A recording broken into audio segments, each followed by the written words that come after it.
Sasha. She paced. What else could she do? She had taken a total noob, one that had some serious talent, but was still just a kid and nearly got her killed. Chill Whiskers, Motoko is fine. I know more about netrunning and what a cyberdeck overheating does to someone than you do, Becca. Motoko might be okay, but she isn't okay. She responded back, almost snapping as she continued to pace. All because she had wanted to fight, to feel alive.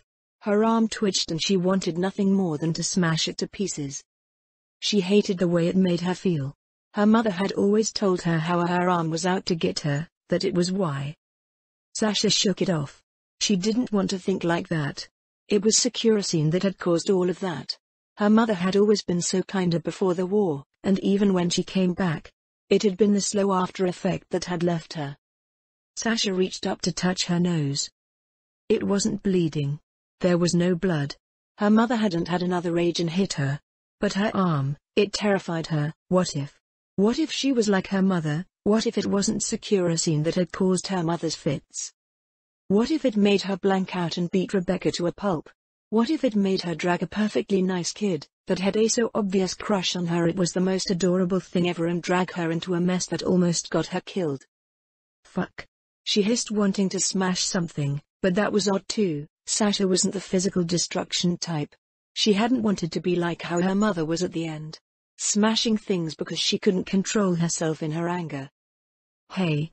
A voice, deep and baritone, and a strong hand on her shoulder made her stop. Ease up, Sasha.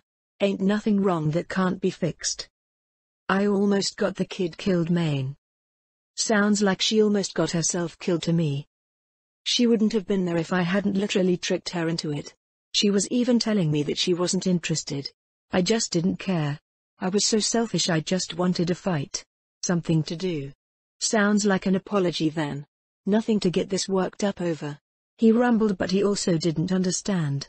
Maine's entire perspective on netrunning was action movie bullshit, where the sexy femme fatale sidekick opened doors for the slick solo. Sasha loved those movies, even if they were complete scop. I agree with Maine. Whiskers. Becca cut in. I've only known Motoko for a bit, so I can't guarantee nothing, but she's pretty chill, and she's not bothered by fuck-ups. Sasha shook her head. It wasn't just what she had done. Noobs were everywhere on the net, and when you took one under your wing, you're supposed to watch out for them. You don't kick them into a combat zone without even knowing their actual skill level.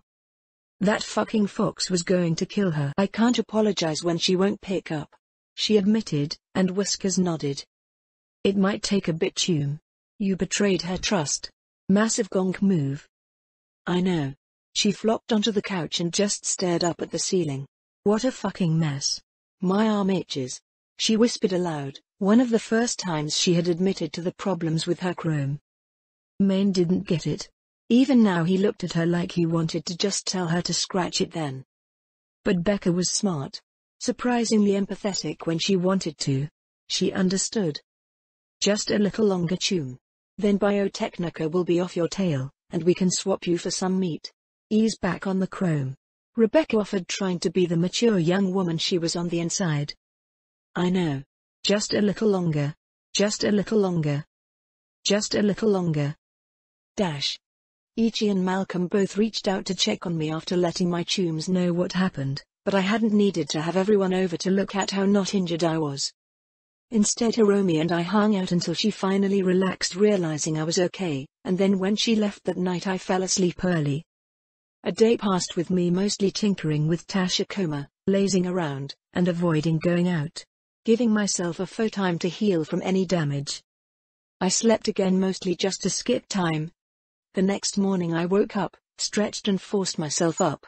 I still could do more work on the Tashikoma, but what I really needed was to start searching for a new cyberdeck. As I hit the shower and got dressed, I sent a message to Vic. Unfortunately, when he got back it wasn't good news. Vic, I have some decks, and managed to source a CHOMK.1. Not as good as what you had, but it's workable. But I have a feeling that's not what you want. Suggest asking around and putting your ear to the ground. I'll keep checking for you. Not what I wanted, but Vic was only a miracle worker with one of his skills. Motoko, thanks Vic.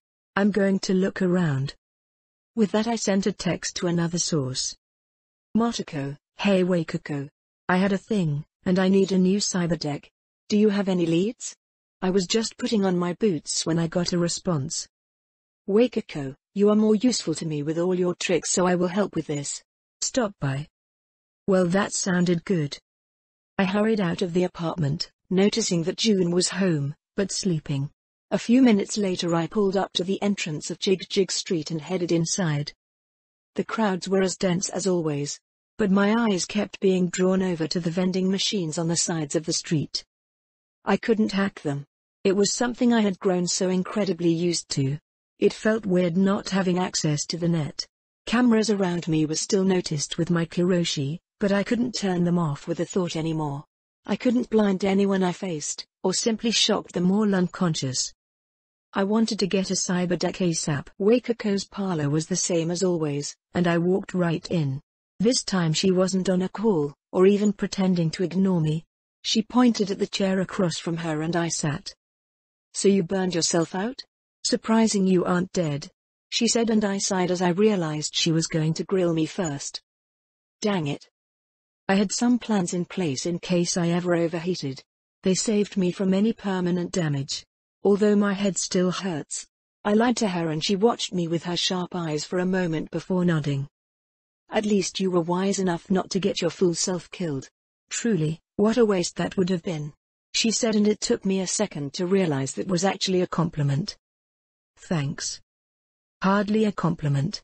Keeping yourself alive is the first step, fool girl. But you need a new cyberdeck. Yep. I'm offline at the moment. She responded, but didn't actually say anything more as she took a drag on her cigarette. I don't have anything I can offer. Dr. Victor's request for information on a new high-end deck has already been passed on. There are those that are happy to work with the doctor, to find what he requests, but it's quiet currently. Oh. You will likely need to source one directly, she said, puffing away, and I frowned. I don't really like to take people's prom, I said honestly, and Wakako just scoffed. You are the oddest killer I have ever met. She nearly snapped, but still she seemed to calm herself. Be careful, fool girl. Without your usual equipment, death is around any corner. I've seen many netrunners die due to being in between equipment. I looked at her. She looked at me, and basically waved me off with her cigarette. Wait. You should leave, girl. Wakako said noticeably as I came to a realization. You called me down here after I told you about me needing a deck, but you don't even have one. You just wanted to check on me, I said, finger pointing. Wakako took a breath and glared. I simply wished to make sure my agent didn't melt her fool brain out of her ears. When I was informed about what happened, I had started writing you off, believing you would need help going to the bathroom for the rest of your life, she said, and I blinked. It's not that bad, I demurred. I was a doctor in my youth, girl. I know exactly how bad an overheated cyberdeck is, especially in some fool's tiny head. Perhaps your lack of brains kept you alive? Okay, I get it. You are grumpy. I'll leave, I said, standing up with my hands raised. Wakako was getting nasty, but I stopped at the door. Thanks for worrying, I told her and smirked as I walked out, because her answering scoff was great.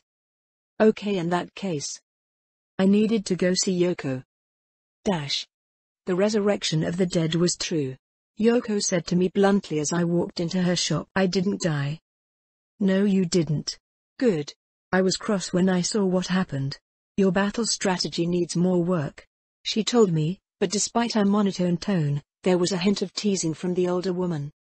I'll work on it, especially when I was thrown in without any idea what was going on. Yes, I heard. Yoko's usual monotone was gone, and she nearly scowled, which was unusual to see on her real face. Sasha Yokoleva is not my favorite person at the moment. I considered defending her, but honestly? Yeah, me neither. I would have loved to take part in a cool netrunner battle if she hadn't thrown me in without any idea what was going on. Yoko nodded. I had considered introducing you to it myself, but you are like a cat that only dips its toes in the waters of the net when you must. I go into the net. She simply stared at me past her tiny dark sunglasses. Okay, sure, I don't like hang out in it, I mumbled. She smirked at me, a faint thing but it was there. You have been a unique apprentice to the net. I often have to show overly dedicated, but unskilled runners to take time to improve their skills. Not wait for far too long before a stray cat struts back into my temple. I scoffed. Don't you start either. I've already had to tell Sasha to stop calling me kitten. I'm not a cat. Much less a stray one. We'll see, I suppose. She offered but then frowned, her hand rose up and beckoned me over. Curious, I stepped zero close, and she gently placed a hand on the nape of my neck, feeling and confirming the obvious. You lost your cyberdeck. Damaged, more expensive to fix it than just find an upgrade. The damage you did to yourself is worse than I thought then. How did you survive? I have good tunes, and I got lucky. She watched me from behind her dark glasses before pulling her hand away. Good medicine, and a skilled ripper too. Good. A netrunner needs all of these things. You need a new deck. Yeah. Vic couldn't find one, and I talked to Wakako already. I'm aware. I do keep my ear to the Ripper information network. Vic is a pleasing Ripper to work with. He is already well aware we are in the network and often throws out requests through it for cyberware, she said with a faint smile. But what you are asking for isn't easy to find. I figured. Well, considering your performance, you certainly have the skills to use a higher-end deck, she said, and I felt a surge of hope because Yoko was looking like she was playing a trick. You know of one? I have my ear to the pulse of the whole city. I know where many high-end decks are that you could collect. Normally, I would tell you one of the more difficult locations. Maybe put you through a gig collecting something for me. She offered, teasing, in that monotone way of hers. But then she leaned in. But you are my apprentice, and I won't let that stray cat with more ardor than brains stake a claim on you. I'll send you the deets. It'll cost you though, the owner isn't a runner, so it'll be in eddies. Eddies, I can do. Good. Go on then, Motoko, go become the ghost in the shell again. She offered and I almost jerked. How did you know that? I only told Sasha that. You think people weren't watching? It's a cute name. A good one. She assured me, and then waved her hand for me to get going. Embarrassed despite myself, I nodded as I got the text and headed out. Time to make a deal. Then I realized that was a bad idea, and made a call. Hiromi, I can use your help once your class is over. I need to buy a new deck and... Don't say another word. I'm in. Come pick me up, I'll be out of class in a few minutes. What? Hiromi, you should finish your classes, it's not that big a rush. Nope. This is definitely important. You without a cyberdeck is a weakness I'm not comfortable with. Come pick me up. Bye. And the call ended without me being able to argue further. I just sighed and shrugged. Fine.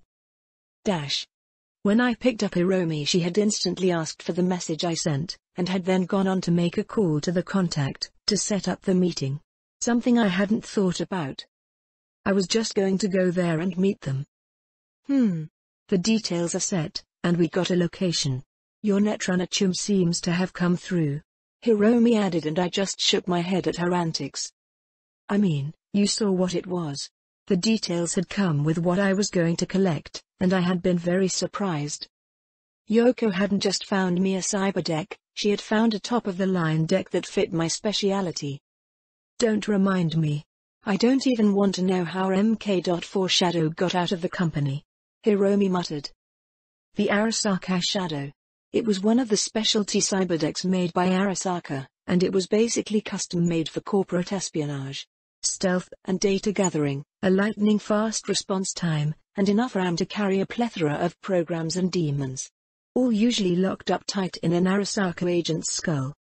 Honestly, I was halfway suspecting we were about to meet someone that had either flatlined an Arasaka corpo, or had shown up at the right time after one got flatlined. Either way, it was a benefit to me, and if Yoko gave me the information, it wasn't likely going to end up as a trap. Not that I wouldn't prepare anyways. Especially with where we had to go. Dogtown. I almost called Hiromi back, telling her I wasn't picking her up when I had read through the details Yoko had sent me. Instead, I forced myself to relax. I had been there, Dogtown was safe enough. My instant reaction had been an overreaction. Just like the overreaction at Sasha's death. So I was going to prepare, I would be safe, but I would follow common sense that everyone told me, that Dogtown was fine. You have your gun, right? Of course. It's right here. I keep it in the armory during classes. Don't go anywhere without a weapon, Motoko. Hiromi said, showing her bag that had her Yukimura holstered inside. Good. Make sure you put that on. Just in case. I said, trying not to get twitchy with the idea of taking Hiromi to Dogtown with only a pistol and no armor. You think we should call the boys in? Motoko, it's just a trade deal. I'll be fine with you watching my back. She assured me, and that settled it. Even if the idea of calling in Jackie, June, the rest of Section 9, and even Rebecca sounded like a good idea to me. My neck hurt. I rubbed it lightly, feeling that crick in my back again. I did have a stat point left over still. As I drove I considered it. I was planning on putting points into my adaptation anyways. So I might as well do it now. My own stat point disappeared and was dropped into my order neural link. Arasaka order neural link MK3 adaptation order MK. 3.5. Yeah, that looked better. I played with my neck as I drove and frowned. The crick in my neck was still there, but as I worked it, it seemed to untense, and I almost sighed in relief. At least if it came back I could relax my neck without needing to sleep to make myself feel normal. Motoko? Hiromi asked, having been looking over at me, as I seemed to be rolling my neck around. Just a crick in my neck that finally let go, I admitted with a smile. Then as we drove down the roads we finally reached the Dogtown entrance. Your pass still works, right? Yeah, it should. Hiromi said, and then as we pulled up we were scanned, checked, and allowed through without any issue. And then once more I was on the roads of Dogtown. Heavy Hearts is over there, Hiromi added, reminding me of something I already knew, but I just nodded and turned left down the road from the entrance. Hiromi often repeated things like that while nervous. So it seems despite her confidence in Dogtown she got nervous about coming here too. I pulled up to a parking spot out front, and stepped out, eyes narrowed as I scanned everything around me, wishing once again I had my cyberdeck already installed. Hiromi stepped out and adjusted herself. She had slipped out of her Arasaka Academy jacket, and was wearing one of her usual ones. Even if the slacks and dress shirt underneath hinted at her corpo origins. I quickly joined her and we both walked towards the entrance. The concrete stairs were surprisingly empty of trash, as we walked up and into a small entrance area.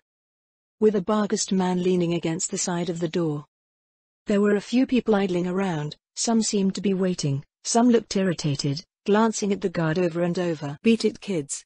He offered as we approached, and I could see the way Hiromi's back stiffened at the insult. We have business in the club. I cut off, before Hiromi could give him a talking to. You and half of the Night City brats that come by wanting an easy drink. The guard replied back, barely even paying attention to us. We are not. Hiromi, chill. I pulled back my chum who was getting heated up at treatment. We have a number for our contact. I'll send them a heads up. Nothing to stress about. Hiromi continued to glare, but thought better of saying anything and nodded, straightening up her clothes as I led her off to the side. I sent off a text, letting them know there was an issue entering the club. Then we settled in to wait. Hiromi didn't say anything, but her constant pacing was evidence of her irritation. It's not that big a deal, I whispered to her quietly, avoiding the glare of the door guard. I know. It's just frustrating to be treated like a child. We have more rep than half of the people in that club, I'd bet. It's the problem with still being a teenager. We'll grow. Besides, it also means people underestimate us. I added, with a smile. I really wish I had my cyberdeck right now. I'd have been able to blind the guard, or distract him or something, giving us a path inside.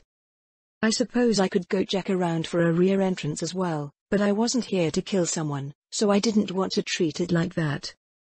The door to the club opened and a man stepped out, suit and dark glasses. He looked like every guard I had ever seen. He was even carrying a pistol in the small of his back. I watched him carefully as the music flowed out behind him as he looked around. A few moments later he frowned, which I caught out of the corner of my eye, before I suddenly got a text. "Elis, I'm at the entrance, where are you?" I blinked, looking at the man, before shrugging and pulling Hiromi out of her pacing. "Right here," I called out, looking at the man. The obvious guard looked at us, and I could see the confusion in his eyes. "I'm assuming it's your boss that has the item? Shall we?" I asked, and he stared for a while longer before nodding slowly. Hiromi shot me a smile and a nod, obviously proud at how I had handled it. This time the Barghest guard didn't say anything as we were led inside, and I tugged Hiromi fast before she could do more than glare at him. The club was large, a dance floor, a bar, and lots of seating. This was definitely the largest of all the clubs I had gone into, not even touching on the higher floors. This place was massive. We followed the guard as he led us to a door on the left side of the building, and then up a set of stairs. We were led into a private room just off the stairs. It opened and he stepped inside, holding the door open behind him. "Well, I think we found our contact," I told Hiromi as I stepped inside. The man inside wasn't someone I recognized. It was just a rich kid. Well, he was in his 20s, but he wore enough high-end chrome and clothes that it felt like he was trying to shove his wealth into my face. "The fuck?" he asked, and I instantly felt myself die inside. This wasn't going to be fun. "Who are the kids?" "The ones that responded to the message, boss." The guard offered simply, and he kept staring at us. I was pretty sure I could take him if I had to. "Yoko put us in contact. You have something we are interested in purchasing, and we have the eddies you want." Hiromi cut in, smoothly stepping forward towards the little club couches the kid was sitting on. I decided to put myself into position as well. Across the door from the guard I took position, casually standing there, with everyone in the room in my sights. Hiromi settled down casually, throwing her jacket over the back of the couch she settled on as she crossed her legs and settled herself comfortably. She looked every inch the corporate woman she was. While Hiromi settled in, I did the same, and caught the way the guard in glasses was side-eyeing me. The man was suddenly much more tense with the awareness of what I was doing. I wasn't just some kid, but Hiromi's guard. I didn't bother to hide that my hands were close to my weapons. The guard shifted similarly, and we both continued to side-eye each other. "Fucking hell. Yoko said she had a buyer for this shit. You got any eddies, kid?" "Yoko wouldn't have put us in touch if there was an issue with that. Now, do you have the item?" Hiromi said instead. I could practically see the way her mind was working, following a script in her head about how to handle business deals. She was acting overly casual, despite the tenseness of her shoulder I could see, as she struggled to make her movements sleek and confident. "PFFT. Course I do. 1 Arasaka MK.4 Cyberdeck. The Arasaka Shadow. Hey, can't even tell you how I got the thing, you understand?" He offered smugly, as he reached into his jacket and pulled out a cyberdeck canister. At least he was carrying it safely. "I'll need to check it. I'll need to make sure you have eddies." The man cut off, seemingly going stubborn. "Let's talk potential price then." Hiromi agreed, and I watched as the two started haggling out a price, depending on quality, and if the cyberdeck had any damage. It was fascinating to watch. I tensed, as I heard it, the door opening to my side. My hand was instantly on my boya, and the other guard had shifted as well, whether because he noticed it, or because he had noticed me. The door opened. "The bottle that was requested." A chipper voice called out as a woman in a uniform stepped in and then stopped as she noticed me and the guard. I scanned her, checking everything over, but before I could finish the kid called out. "Finally. Gimme that, been waiting 10 minutes. He grumbled, and the guard and I both stared at each other. I let go of my gun first and relaxed back, and a moment later the guard did the same. We watched on as the bottle of champagne was dropped off, and then the deal continued while the man got his glass filled up. All right, fine. Scan the damn thing," he grumbled, as Hiromi finally locked him into a price as long as the quality of the cyberware was good.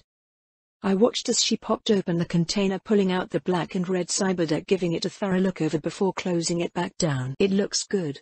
A little wear and tear, but nothing that can't be cleaned up. I'll accept the price." Hiromi said, and the man looked her over before scoffing out and shaking his head. Brats with too many eddies to their name. All right, pass it over and the deck is yours. How'd some corpo brat get in with Yoko anyways? He asked, suddenly, and Hiromi took a moment to consider before speaking. My chum is a very skilled netrunner. Hiromi added, simply glancing at me, and I just nodded in turn. Huh? So the deck is for you then? Guess that fits. Can't say I'm not happy to see that thing go.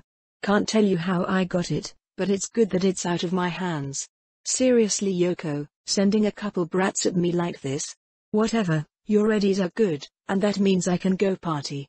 Get out of here. He demanded, waving us off, and Hiromi nodded, carrying the cyberdeck and walking out. I let her out first and then made sure to keep an eye on the guard, but nothing happened, and we were out. Let's get out of here, I said, and Hiromi nodded, as we walked back out to the car, and then out of Dogtown. Phew, kid. This is a good find. Vic offered an hour later as I drove straight to his clinic. Hiromi had been super proud the whole way, nose up in the air and constantly remarking about how good the deal was. I just nodded, paid the number she had told me to, and got my deck. Eddies were just eddies, and I could make a bunch of eddies just by taking a job to flatline someone, so it wasn't really a big deal. But a new cyberdeck? That was a big deal. So of course I knew what Hiromi wanted. Hiromi did a great job on haggling for it. Got it for a steal, I told Vic, who looked up from the cyberdeck to me, before smiling. Did she? Well, excellent job, kid. Vic offered, looking to Hiromi, who sat up straight at the attention. It was nothing, she assured us, but the way she was practically preening told us both a different story. I smirked at Vic and he winked back. Well, let me go over this thing. I'll want to clean it up, and give it a scan. You never know what malware someone might have gotten stuck on used Chrome. The Arasaka Shadow MK.4 Cyberdeck system has top-of-the-line antivirus programming. You won't find anything on it, Hiromi said confidently. Well, this one's probably been cracked, so you never know what the guy who used it last was up to. Oh, I didn't consider that, she said, sounding a little embarrassed, but I sent her a smile even so. It's fine. Vic's a pro, that's why I go to him. I looked to the older man and smiled, and he actually looked pleased with my confidence in him. Well, I'll do all right, but I'm not the best in the city. He demurred, but I ignored him, because that was a lie. Vic being humble, there was no one better, and anyone who tried to convince me otherwise was lying. Still, this is a high-end deck, kid. Hell of a find. You better be careful, something like this is still fresh enough. Whoever owned it before might still be registered to it. If you mean the previous Arasaka user, then I wouldn't worry too much. I plan on sending in a notification saying I came across it while making a deal and pulled it off the free market, Hiromi said, and I looked to her, as Vic did the same thing. You sure that's a good idea, kid? I don't know if that's a good idea, Hiromi. Vic and I both spoke, but she just waved me off. Relax, I'm not going to tell them who has it now, because it'll just be registered to me, and I can just say I sold it off after. Nothing weird. It happens all the time. I'll talk to my dad about it just to make sure it's all done correctly. I'll put in a statement about how I came across it, but Dogtown dealer is a standard drop-down on the form. Just don't put anything that can lead back to the dealer. I don't want to piss off Yoko. I won't, don't worry. I know to keep contacts safe, she assured me, and eventually I nodded. Can't say I'm used to having someone with so many Arasaka connections around. Bit of a weird feeling. Vic offered, and I nodded to him as well. It was weird. Alright, let me look into this. Should take me a bit, kid. I'm going to want to do a deep dive on it. That's fine, I'm not in a rush. Thanks, Vic. Sure, kid. He smiled at me, as he continued to go over the cyberdeck with his scanner. I would have happily sat there for a while, but Hiromi was getting anxious just sitting around. Her knee was tapping, so I rose up. I think I'll go for a bit of a walk, maybe get some food. Let me know when you're ready, Vic. Sure, kid. Say hi to Misty for me, he said with a smile, telling me he knew exactly what I was up to. Huh? Hiromi asked as I walked past her and waved for her to join me. Come on, I called out, and soon Hiromi led me up into Misty's shop. Oh, hello. It's Hiromi. I remembered. Misty greeted as she saw us step in from her back door. Nice to meet you again. Hiromi offered back a little stiffly. Misty. You hungry? Vic is going over my new deck with a fine-toothed comb, so I figured we could eat and hang out, if you aren't busy. Nope. Food sounds nice, it'll be a nice distraction, Misty said as she flipped closed the magazine she was looking at. Preem. I'll go grab some stuff. Oh Misty. You should do Hiromi's fortune. Your tarot is awesome. I'll be back okay, I said, not leaving Hiromi any choice as I hurried away. Misty was great at relieving tension and making everyone relax. Hiromi was a little tense, so some spirit time would do her good. When I got back, bags of food in my hands, I stopped. Hiromi and Misty both looked at me and started giggling. What? I asked, looking around behind me, not seeing anything, then looking over my body. I didn't have anything weird on me. My clothes weren't ripped. I looked up and both of them just refused to say anything, just shaking their head. Mean. I grumbled, but wandered over. Misty's tarot cards were out but put away, and I almost asked, but decided Hiromi would share if she felt the need. I'm glad you brought Hiromi, Motoko. It was nice to have someone to chat with, Misty offered as her only explanation for the giggling. Hiromi doesn't look as tense either, although she is a little red. Did you have some weird medical thing? Not that what you do is weird, Misty. Misty just giggled and Hiromi groaned. Not sure what that was all about. Either way, we settled in to eat, and I slurped up my tasty noodles as we all started chatting, Misty sharing tidbits about strang clients coming in, although she did run out of those quickly enough. We settled in for a good veg session, and it was pretty nice. Misty had awesome big sister energy, and Hiromi, to my surprise, was responding to it really well. I guess she was an only child. It would make Misty's gentle teasing pretty new. Eventually, though, it was time. Vic sent a text, and I rose up instantly. Gotta go. I'll be back, I called out as I hurried out the back of Misty's shop. Cyberdeck. New Cyberdeck. I skipped down the stairs, bouncing to a stop. It's ready? It's ready, Vic confirmed. I cleaned up some connections and checked the OS. It was definitely cracked. Someone used it after they took it from its original owner. I cleared up the scum and put in my own program. Mine isn't full of malware, but I suggest you check things over. You are the best, Vic, I said as I took a deep breath and then moved forward. It was time to get a limb back.